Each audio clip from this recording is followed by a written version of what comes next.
Ilang retiradong mahistrado at legal expert pinuna ang desisyon ng Korte Suprema sa impeachment complaint laban kay BP Sara. Parang sobrang delay na, no? Kailan ba nag-decide ito? Ano yan? In preparation na yan. Doon sa impeachment? Sa susunod naman na impeachment. Pero may bago ata ito, pang-apat eh. Ipinail. Pinail, Hindi, ito kasi reaction doon sa desisyon ng Supreme Court. Tagal na nung desisyon, di ba? Yun na nga, Sige nga. TJ Mendoza. TJ? Jen Nelson, pinuna ng dating mga mahistrado ng Korte Suprema, mga dekano at maging ang isa sa mga sumulat sa saligang batas ang inilabas na desisyon ng Korte Suprema kaugnay sa pagdedeklara nitong unconstitutional ang impeachment complaint laban kay Vice President Sara Duterte. Malinaw raw sa saligang batas ang ibig sabihin ng session days. Para sa kanila, tila sinadyang ibahin ang ibig sabihin ng session days para ideklarang labag sa saligang batas ang mga reklamo laban sa pangalawang Pangulo. Isa sa naiisip nilang pamamaraan, Jen, Benny and Nelson, para mabago itong ruling ng Supreme Court ay yung Constitutional Convention o isa sa pamamaraan para maamyendahan ang konstitusyon. Umaapela rin si Carpio na sana raw ay magkaroon man lang ng oral argument sa Korte Suprema para raw mailatag ang facts ng kaso kaugnay sa impeachment. Pero niresolve raw ng SC ang kaso na wala man lang nangyaring debate.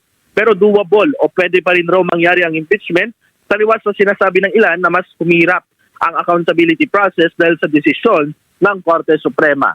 Jen, Ben and Nelson. Bukod sa kanya, sino pa ba iba mga guest? Bukod kay dating Justice Carpio, meron din doon si Dean o former Dean ng FEU Institute of Law, si Dean Mel Santa Maria. Nandun din si UP College of Law Dean Gwen Del Gracia at yung si Ascuna, ito si Prof. or retired Justice Rodolfo Ascuna na isa nga sa mga bumalangkas ng ating saligang batas. Walang kumontra sa naging statement na yun dating Justice Carpio? Jen Nelson, Benino, walang kumontra sa sinabi ni Justice Carpio.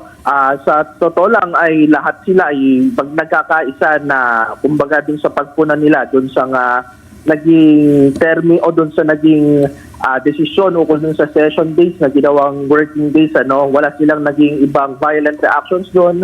Lahat sila ay sang-ayon doon sa sinabi ni Justice Carpio. Ganun. Sayang. Isa pala tono nila, ha? Kasi event nila yun.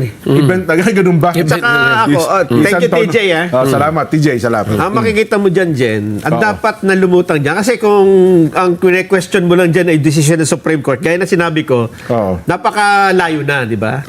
Ano ang message nila? Dapat ganun ang tingin mo tingnan mo kaagad kung ano yung agenda. Hindi yung reaction nila dun sa Supreme Court, kundi may inilulutang silang senaryo. Yes. Ano yun? Baguhin ang saligang batas. Di ba yun nasabihin? Para maitama yung ginawa ng Supreme Court, baguhin daw po ang saligang batas. Di ba kanina tinitingnan natin, anong itatapat mo dito sa pagdedeklara ni BP Sara na nasa kanya na lahat ng elemento ng posibilidad ng pagkapanalo. Mataas ang rating, underdog, hindi lang siya mismo ang inaatake, pati yung tatay niya, nakakulong, may simpatsya. Anong pwede mong itapat dito? Hindi kandidato. Ano yun? Saligang batas. Senaryo. Anong senaryo? Yung hindi kailangang magkaroon ng eleksyon. Naku, patay tayo dyan. Hindi pa. Pag binago mo ang saligang batas, pwede mong gawin, wala na tayong presidente, prime minister na. Anong prime minister? Parliament. Ang boboto ay hindi mga tao. Ang iboboto ng mga tao, mga members of parliament.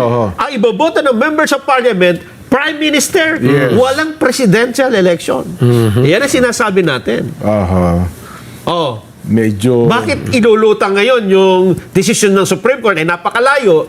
Kasi inilulutang nila ang isang posibilidad na kailangan nating magbago ng saligang batas. Pero yun ba ang kanilang ulterior motive? Itama yung Supreme Court decision? Pwede, pero pwede bang meron pang iba? Mas malamang. Marami. Kasi sabi nga, imposible sa 15 na mahistrado ng Supreme Court, hindi napansin yung pinupunto nila. Oo. Di ba? Kasi unanimous yung decision ng 15 eh. Yun. Hindi pala 15, 13 kasi lahat. Oo. Well, considers 15 na rin. Kaya nga, ito, yung nagsalita ka dun sa forum na yun, ilan ba sila? 4. O 4. E di, ano pa rin yung 13? Di ba? Yes. Or sabihin na natin kayong lahat na 4 ay Supreme Court Justice active. Hindi kayo mga retired. Hindi rin kayo... Ano pa rin kayo? Talo pa rin sila. Dissenting opinion pa rin kayo. Majority Hindi rule kayo eh. pwedeng manaig. Yes. Di ba? So, anong punto? Bakit ganun? Iniluluta nga nila, ipinopload nila ang pangangailangang magpalit ng saligang batas.